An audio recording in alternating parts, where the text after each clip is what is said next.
Greetings, children of the screen, your friendly neighborhood nerd scum here once again, and tonight I am joined by... Old Man Logan. And we are going to be talking about...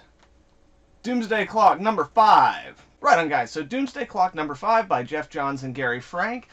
We had to wait a little bit for this one, but... God, yeah. You know, overall, I liked it. Yeah. No, yeah, it's fair. It's good. There's plenty of cool stuff in it, definitely. I feel like there was kind of that smid bit there for a minute, like issue 3 and 4, that was just kind of slow. Yeah. Wasn't a lot going on, a little more exposition, nothing too crazy, and then there was like small, only like 4 or 5 panel scenes that were just pretty cool throughout the whole book. And I mean, was okay like, with. The whole series so far has been solid in terms of writing and drawing. Storytelling. Like, the storytelling and the execution, well, the writing, the technical writing, and the art has been really solid. Oh, yeah. But, like, the Rorschach's origin issue didn't really work for me. Mm-hmm. Like, it was well written, and it was a cool story, but all those pieces don't add up to a Rorschach in my mind. Right. This one definitely had more highlights, I would say. Yes. More cool things, where you're like, okay, yeah, like, this is what I was expecting when we got in. So yeah, like, why don't we just talk about a few of the things that we really liked? Yeah, I mean, the Ozzy, like, you get to see a little more of Ozzy, and he's actually, like, in action, and we only really got that, I think, in, like, issue 2. Mm-hmm. So, like, just him escaping the hospital was pretty awesome. Yeah. The whole setup with that, and then him and Batman was interesting. That was very interesting. Because it was 2 black and white ideals, and he just kind of calls Batman stupid. Like, thinks he's a complete bigot, and He's interesting. He's every Batman troll on the internet. Yeah, definitely. And not only that, like a lot of comic book readers, he does voice some valid criticisms. Yeah, there is valid criticism there. I mean, he's the smartest guy ever, so I mean, it's probably about it. But yeah, just seeing more of him, and then a comedian came back. Yes, I saw a little more of him, and that was, kind of some of my more favorite moments. Yeah. The comedian scene that they have in this book is the kind of scene that makes it worth them bringing him back from the dead. Because previously when we saw him, I was like, okay, fine, I guess all bets are off. Like, anybody can be back. Bringing everybody back. And I was like, and then, like, they use the comedian in a way in that one where I'm like, okay, well, like, I guess that's a good dramatic reveal, but, you didn't do anything with him. And in this book, they still don't do anything with him, but it is literally like a 4 to 6 panels that is so brief, but it's so badass that it makes it worth bringing him back. So I was like, okay, as long as I get a few more moments like that, that'll be dope. He's one of the characters that, like, he had his bold moment that came back and you went, that's comedian. Yeah. Like, we haven't gotten really like that's Rorschach, mostly because of origins and stuff, and we really haven't seen Ozzy do anything super crazy. Although, we get a nice, this is Rorschach moment in this book. Oh, yeah, we towards do. The end of it. Yeah, I did, which is awesome. Which, interestingly, that is probably at least 2 of my favorite things in this whole book, is number 1, Johnny Thunder going after the Alan Scott Green Lantern. Yeah. Which is, again, great, because he's, like, it's a magical lantern, not like a energy lantern, so he sounds extra crazy when he's talking about the genie and all that stuff. That. Right.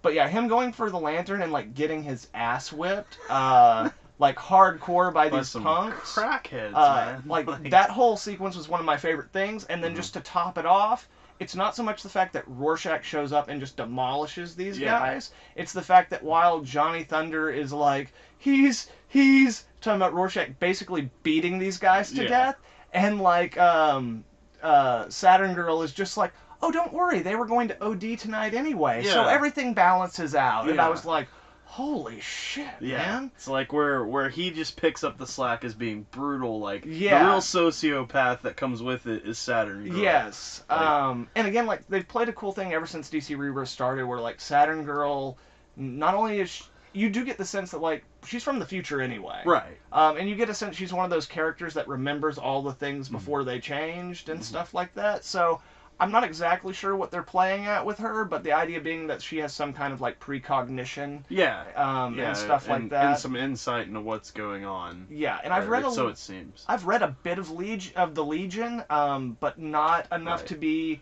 like, oh yeah, I remember her having precognitive powers as her main thing. I could be wrong. Again, I'm a super nerd, but that's not a book I've read a lot of. Mostly actually in, what I was talking about a minute ago, Superman Secret Origin. Oh, like, yeah. they're featured in that, and that's a lot of the stuff I've read with them. But then, of course, like, my other favorite moment, which a lot of people might not even frickin' notice, frickin' Jack Ryder is in this book. Yeah, I saw that, but like I'm not a huge. That's a little out of my realm. Yeah. But I noticed the name and I was like, huh, okay. Yeah, Jack Ryder is the Creeper. Right. Yeah. Okay. And yeah, I just love that's why, because we've talked about Yeah, that. and like Black M saves his ass from a terrorist, and then he's like, yeah, good. You hope you get what you deserve, you mother. And then they cut away from him, and I was like, that was something I was gonna point out. I feel like they really just like started pushing some language in this issue. There was some S-bomb shit. There was shit. And then, like, MFers. Like, yeah, and I think that's all has a lot to do with what this story is leading up to. Yeah. Not only are they using, like, elements from the Watchmen universe of, like, the superheroes having to, like, you know, disband and, like, go into retirement, which has also been done in DC Comics a few different times in the main continuity. Specifically, that's played with in Darwin Cook's New Frontier, with the idea of, like, during the McCarthy era, them having to retire, but Batman not doing it. It's also, like, it's not in the main continuity, but The Dark Knight Returns, that's also, like, one of the premises that, like, that world is based on, is, like, the idea that superheroes were forced out by the government. Except for Superman, but... Yeah. And then on the other end of the spectrum, you have, like, the Kingdom Come universe, where, like, the younger superhero, there are so many superheroes that it's commonplace. That's the first time I noticed, like, there was a lot of metahuman push there. Yeah, which is interesting. Right. So, like, I kind of get this idea that maybe what we're looking at in Doomsday Clock, like, originally I thought it was going to be, like, the events of Dark Knight's metal causing all the friction and stuff. But now it's pretty clear that it's something completely different. It's actually something that they lean towards on the Justice League animated series, the idea of a superhuman arms race. The idea of, like, if the people ever went to war against metahumans or stuff like that. Right. And so it kind of feels like Jeff Johns and Gary Frank are taking an amalgamation of all the dark futures, or at least, like, the most notable, like, the ones that people love the most, and they're finding a way to, like, craft the main DC universe in a direction that looks like it's moving towards any of those things. Yeah. Or, like... While with the threat of what we've already read from Dark Knight's Metal and everything that's moving... coming to be. Justice League No Justice. Right. Especially because in DC's continuity right now, they're kind of like any canon that has existed can still exist. Right. So by that idea, like, you know, like Kingdom Come is an alternate reality or an alternate universe where that's a timeline that did happen. So like just the kind of idea of time being cyclical, or the idea that we're always going to move towards this. And that's something that with Dr. Manhattan they can really play with. Right. That idea of him, like, viewing multiple timelines, viewing multiple, like, maybe, like, the whole idea that if they're still going to use it of him being the hand that shaped the universe or whatever, maybe it's just him trying to see, like, he's gone through hundreds or thousands of iterations of a universe, and it always ends the same way. Right. With the people turning on their gods or something like that. That kind of feels like where it's going. Yeah, which is dark as hell, but... Kind of cool, though. Yeah, pretty cool. Especially if they keep doing the stuff in the main DC books they've been doing, where they're keeping a very traditional, kind of uplifting superhero kind of thing going. Yeah. I mean, eventually, if this really is in the main universe, as they keep saying it is, which, now that it's getting delayed, I don't know that. I think at some point they might just be like, no, it's in an alternate universe. You thought it was the main universe, but it's not. This is Earth 25,000 on the other side of the source wall. Yes. Yeah, absolutely. It's all a dream that Damien's having while he looks into a snow globe after a horrible accident that kills Dick Grayson. In Justin's reference. Aside from that tangent, what did you feel didn't work in this issue? It's a really petty thing, but Lois Lane's hair. Lois Lane's hair. It's black. Yeah. It's just got a reddish head. No. No? Well, that's awkward. But even Lex Luthor mentions it. No, it's a different hair. What'd you do with your hair? It's like, I know, right? I mean, totally it's a different hairstyle. I think even Bendis is doing something a little different here, and she's just got like jet black hair. Well, it's wavy again now. It's been straight for a while, I think. But no, yeah, it's normally either like a dark brown or like a black. Dark brown or reddish. No. Maybe not. No. Not really. No, but okay, like she looked weird to me. But other than that, I mean, no, it's just nothing too crazy. It was cool. No, yeah, the pacing is really good. Yeah. Like the characters are all really, and all their interactions are really well defined. They have multiple story arcs going on that combine, and all those things work really well together. However, I get the feeling that with this issue of this book, sales are going to start dropping. Yeah. And I don't think it has anything to do with the quality of the book or the overall story. I think it's the fact that all the momentum of the Watchmen are in the DC universe has kind of been like sucked dry to the point where like when this was a monthly book, you were reading it and you were having a month, but like in every book you read, they talk about Doomsday Clock. So you were like, oh, man, it's so close. How close is it? 3 weeks now. It's so close. I'm going to find out what happens next. We're driving ourselves insane on it. We saw Rorschach. And then, like... And now it's to the point where, like, at the comic book store, I was telling people, hey, guys, tomorrow Doomsday Clock's coming out. And they're like, really? Oh, man, I thought we still had another couple of weeks on that. Like, they hadn't thought about it in so long. Yeah. Like, because the anticipation, they know it's going to be a long time till they get it, so they've kind of stopped thinking about it. So I get the feeling that because of the way that this whole scheduling thing has worked out, where they've had to push... Now, mind you, like, we did get this book a little bit earlier than they had originally said we would. Oh, yeah. Which is maybe also why those people thought that maybe it was going to take a little longer. But I know they're trying to catch back up on the schedule so that it doesn't take 2 years. Yeah, it's not super jarring because it's supposed to take place right before Dark Knight's Metal. Yeah. And Metal's already sailed its course and we're gone. And also there are so many other things happening. Like, you know, Justice League No Justice, which is starting off 3 new Justice League books. Like Brian Michael Bendis taking over. They've got their Black Label starting with all those books. So, like, now all of a sudden... Wedding, like the wedding of Batman. Because people still care about that. Sure. Batman's wedding, which people do care about, not Colossus and Kitty Pryde's wedding, which no one gives shits about. Do I know? Yeah, exactly. Okay. That's what everyone's like, what? Okay. Oh, Chris Claremont's coming back. Oh, he's doing a backup. No, never mind.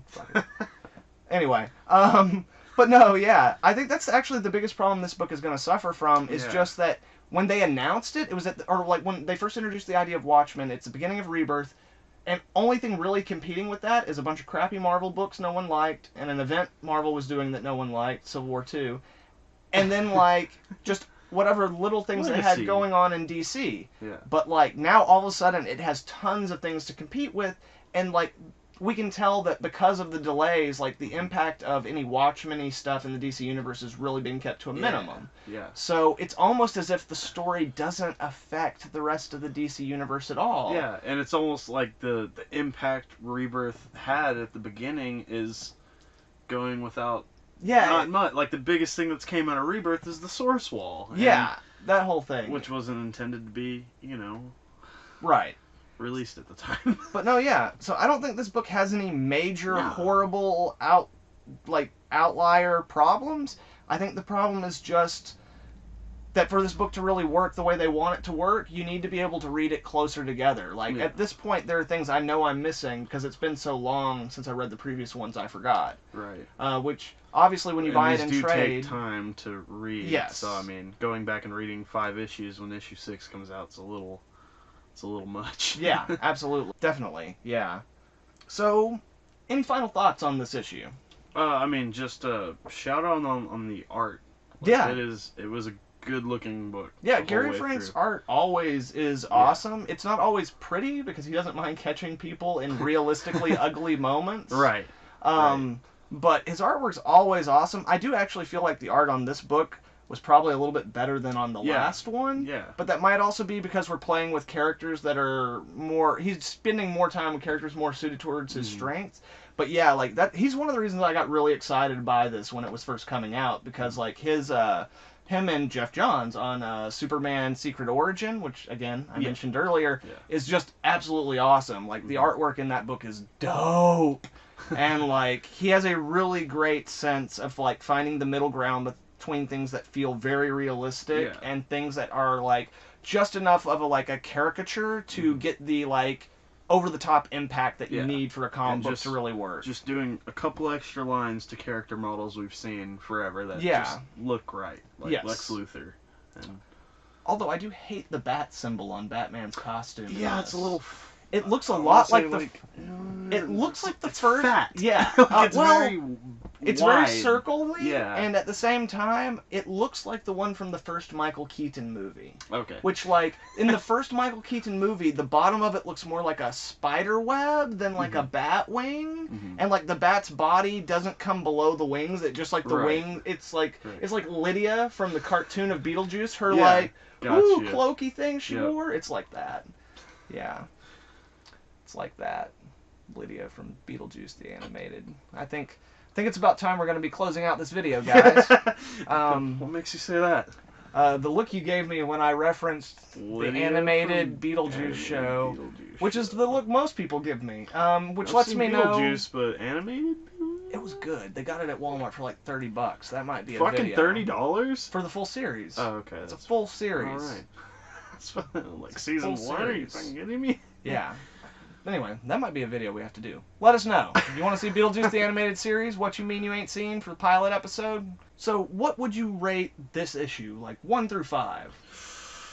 Like a 3.5? 3.5. Yeah, that's what I would say, too. Solid. Like a solid 3.5. Like, it's not bad at all. It is definitely good. It is, you know... Like, it's almost a 4, because, again, there are so many cool and awesome moments. That's what I was going to say. Is like, man, like, you've been waiting this whole time. We're like, man, I just want to see some cool shit. Yeah. And we haven't really got anything that we're like, well, that was freaking cool. Yes. Yeah, and so there was plenty of those in this. Right. But I do think that, like, the reason it doesn't have a higher one is this had all the coolness that we needed. What it was mainly missing to get a higher grade for me is giving us more insight into the bigger plot. We're in issue 5. Yeah. Of 12. So we're almost at the halfway point. So maybe in the next issue that's what's coming is like the dropping of like the bomb of like, okay, this is what's really going on. But without knowing that, like most of the initial anticipation is faded. So it's a good book. It's just a little harder to get excited for it than it used to be. Well, that's, I think, all we got to say on this tonight, unless you guys want to talk some more about Beetlejuice the Animated Series. I don't think that's going to happen. So I think we're going to be saying goodnight. Right on, guys. Thanks for watching. If you like this video, please leave a like and share it with some friends. That's more important now than ever with everything YouTube's changing up on small YouTubers like myself. And if you're not subscribed, make sure to subscribe and hit that little bell so you can get updates on all the dope content I'll have coming out in the future. Furthermore, if you'd like to follow me on Instagram or Twitter, those links will be in the description below. Once again, thank you very much, children of the screen. Hope you all have a good one. Alright. Old Man Logan, out. Nerd Scum, out.